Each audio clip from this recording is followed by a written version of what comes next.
بسم اللہ الرحمن الرحیم۔ میں ہوں طارق سمیر، ڈیلی ممتاز ڈیجیٹل کے ساتھ۔ ناظرین، پاکستان اور افغانستان کے درمیان کشیدگی بہت بڑھ گئی ہے اور پاک فضائیہ نے بڑی کامیاب کارروائی کرتے ہوئے دہشت گردوں کو نشانہ بنایا۔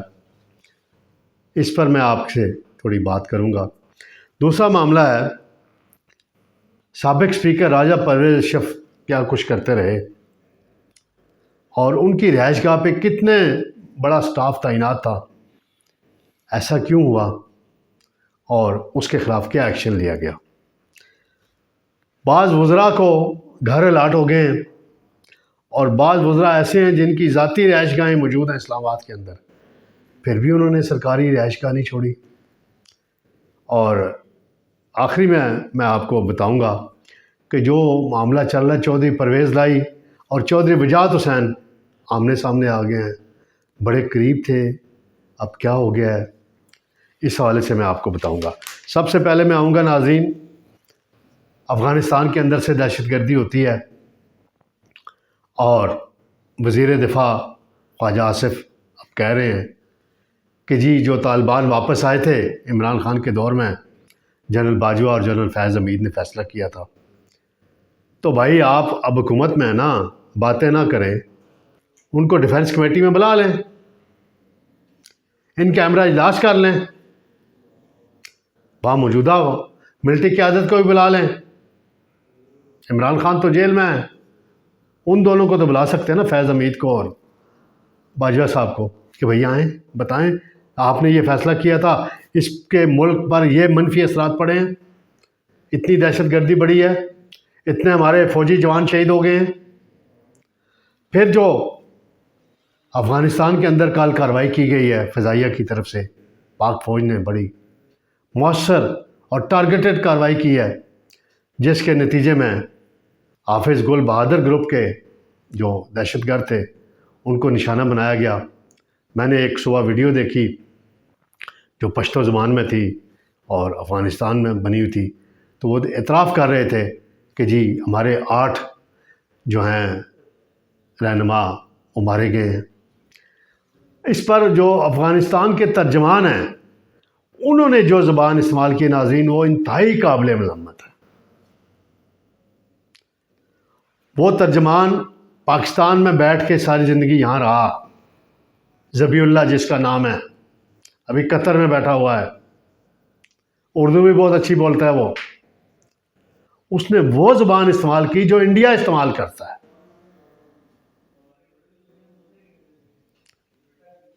بھائی ہم نے 40 سال آپ کو پالا ہے، پاکستان کے مسائل آپ کی وجہ سے بنے ہیں، اور آپ کو ہم 2 سال سے 3 سال سے پاکستان کی ہر حکومت یہ کہہ رہی ہے کہ ان دہشت گردوں کے خلاف کارروائی کرو، اور آپ ان کو پال رہے ہیں اور پال کے یہاں بھیجتے ہیں۔ ابھی جو نگران دور میں افغان مہاجرین کو نکالنے کا فیصلہ ہوا تھا، اب اس میں مزید اس کو آگے بڑھانے کا بھی فیصلہ کیا گیا ہے۔ یہ بڑی خوشائند بات ہے کہ اس پہ امپلیمنٹیشن آگے بڑھنی چاہیے۔ دوسرا معاملہ ہے ناظرین کہ وفاقی وزراء ہیں، 19 بنے ہیں، ان کو گھر الاٹ ہو گئے ہیں منسٹر کالونی میں، ہوتے ہیں، ان کا رائٹ ہے، لیکن میں یہ صرف یہاں 2 وزراء کا ذکر کروں گا جن کی ذاتی رہائش گاہیں اسلام آباد کے اندر موجود ہیں، اور انہوں نے پھر بھی وہاں گھر الاٹ کرا لیا۔ چودھری سالک صاحب ہیں، اوورسیز کے وزیر بنے ہیں، چودھری شجاعت صاحب کے بیٹے ہیں، ان کا اپنا F8 میں گھر ہے، اور پھر بھی انہوں نے منسٹر کالونی کا گھر نہیں چھوڑا، اس کو الاٹ کرا لیا۔ پھر علیم خان صاحب ہیں جو کسی زمانے میں خان صاحب کے ATM کے طور پہ مشہور تھے، بڑے بزنس مین ہیں، ان کے بھی گھر ہیں اسلام آباد میں، اپنے آبائی اور ذاتی گھر ہیں، پھر بھی انہوں نے سرکاری گھر لے لیا۔ یہ شاید سٹیٹس کا چکر ہے، اور وہاں ظاہری بات ہے منسٹر کالونی میں ہر شخص، ہر ووٹر پہنچ نہیں سکتا، ذاتی گھر ہو تو بندہ کہیں نہ کہیں سے پہنچ جاتا ہے۔ تو یہ ووٹروں سے منہ نہ چھپائیں اور کسی اور کو یہ گھر لینے دیں، کوئی آپ کا کچھ نہیں ہوتا۔ ایک اور معاملہ ہے کہ راجہ پرویز اشرف صاحب جب اسپیکر تھے تو ان کی رہائش گاہ ایک اسپیکر ہاؤس ہے منسٹر کالونی کے اندر، بہت بڑا گھر ہے، اور وہاں 40 ملازمین اور 80 8 گاڑیاں اضافی جو تھیں وہ استعمال ہو رہی تھیں اور ان پہ بھاری اخراجات آ رہے تھے. نئے اسپیکر ایاز صادق نے اس پر ایکشن لیا اور 40 ملازمین کو واپس اسمبلی سیکریٹریٹ بلا لیا. کیا کچھ ہوتا رہا ہے. بہرحال اب دیکھتے ہیں کہ آگے اس پر اسپیکر صاحب کیا کرتے ہیں، کہ اخراجات انہوں نے کم کرنے ہیں، کنٹرول کرنے ہیں. ایک اور بڑا اہم معاملہ ہے کہ چودھری پرویز لائی صاحب کے کاغذات جمع نہیں ہونے دیے جا رہے. صوبائی اسمبلی کی سیٹ ہے گجرات کی جو چودھری سالک فیڈرل منسٹر نے خالی کی ہے، وہاں چودھری وجاد حسین کا بیٹا ہے موسیٰ الہی جو قومی اسمبلی کا الیکشن آ رہا ہے ابھی، وہ آمنے سامنے آ گئے. اور سمیرہ الہی صاحبہ ہیں جو چودھری شجاعت صاحب کی ہمشیرہ ہیں، انہوں نے بڑے سنگین الزامات عائد کیے ہیں چودھری وجاد پہ، موسیٰ پہ، وہ سب پہ، اور چودھری پرویز لائی کی تعریفیں کی ہیں. اور انہوں نے یہاں تک کہا کہ انہوں نے اپنے والد کی سوچ کو ترک کر دیا ہے، یعنی چودھری وجاد، چودھری شجاعت حسین صاحب نے. چودھری وجاد حسین صاحب ایک زمانے میں چودھری شجاعت حسین کے آمنے سامنے آ گئے تھے جب عمران خان کے دور میں چودھری پرویز لائی چیف منسٹر بنے تھے، اور میری ان سے بڑی ایک طویل ملاقات بھی ہوئی تھی. اس کے عینی شاہد ہیں جناب امتیاز رانجھا صاحب، موجود تھے اس ملاقات میں. وہ اب وقت نہیں ہے اتنا لمبا کہ وہ باتیں چھیڑوں. بہرحال اس وقت بھی میں نے ان کو یہی کہا تھا کہ آپ کا خاندان متحد ہو تو اچھا لگتا ہے. آپ کے بچوں کی خواہشات اور بچوں کی لڑائی نے چودھری ظہور الہی اور چودھری شجاعت حسین کے خاندان کو تقسیم کر دیا ہے، جو افسوسناک امر ہے. الیکشن لڑنا ہر ایک کا حق ہے، چودھری پرویز لائی کا بھی حق ہے اتنا ہی جتنا موسیٰ الہی کا ہے.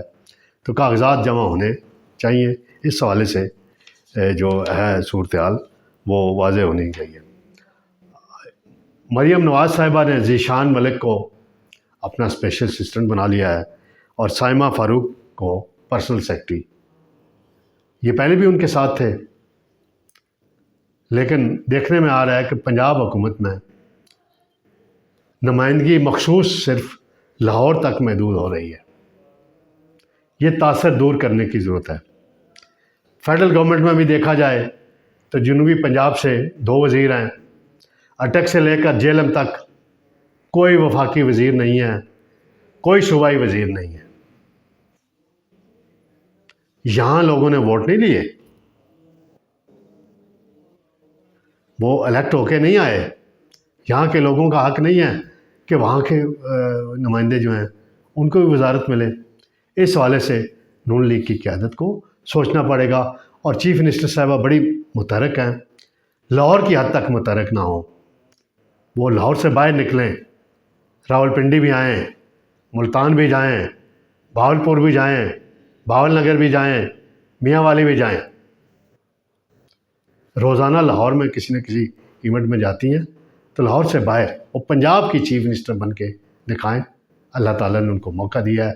میاں نواز شریف کی ان سے بڑی امیدیں ہیں. بہرحال میاں صاحب نے کل ایک عوامی بات کی ہے کہ بجلی گیس اور کتنی مہنگی ہوگی، عوام کے صبر کب تک آزمائیں گے. میاں صاحب بڑی اچھی بات آپ نے کی ہے.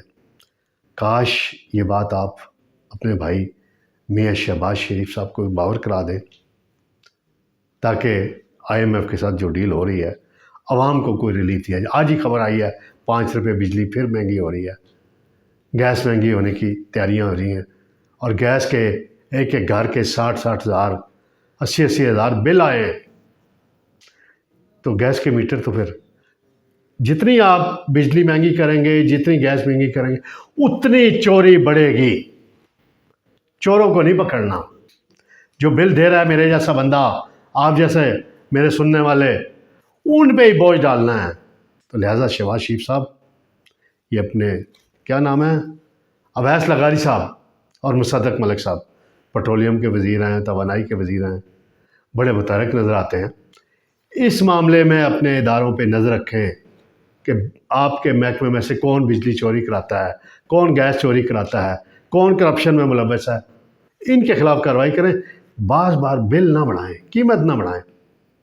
قیمت بڑھانا کب تک بڑھاتے رہیں گے؟